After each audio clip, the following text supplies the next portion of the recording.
বাথরুমে উলঙ্গ হয়ে গোসল করা যাবে কি?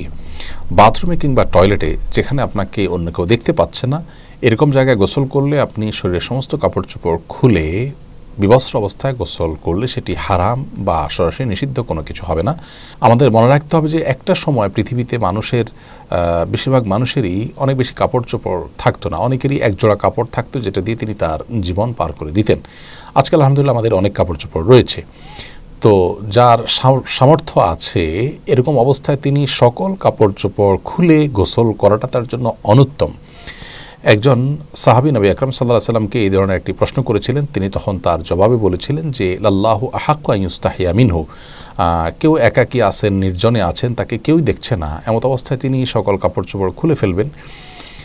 এ বিষয়টি অনুত্তম, কারণ আল্লাহ তাআলা তাকে দেখছেন, আল্লাহর প্রতি তার লাজ লজ্জা থাকা উচিত অন্তত।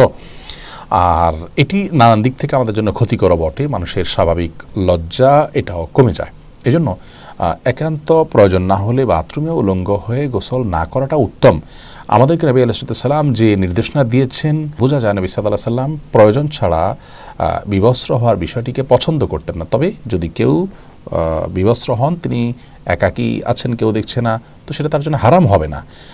একটা হলো অনুত্তম আর একটা হারাম, দুটো জিনিস। কিন্তু হারাম হবে না বিষয়ের কারণে, গুনাহ হবে না ওটার কারণে, কিন্তু অনুত্তম হলো একজন মুসলমান অনুত্তম কাজ থেকে বেঁচে থাকার চেষ্টা করবেন, কিন্তু প্রয়োজন হলে তিনি এটি করতে পারেন।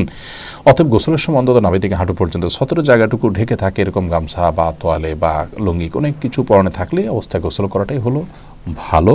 প্রয়োজন হলে উন্মুক্ত করতে পারবেন সেটিও।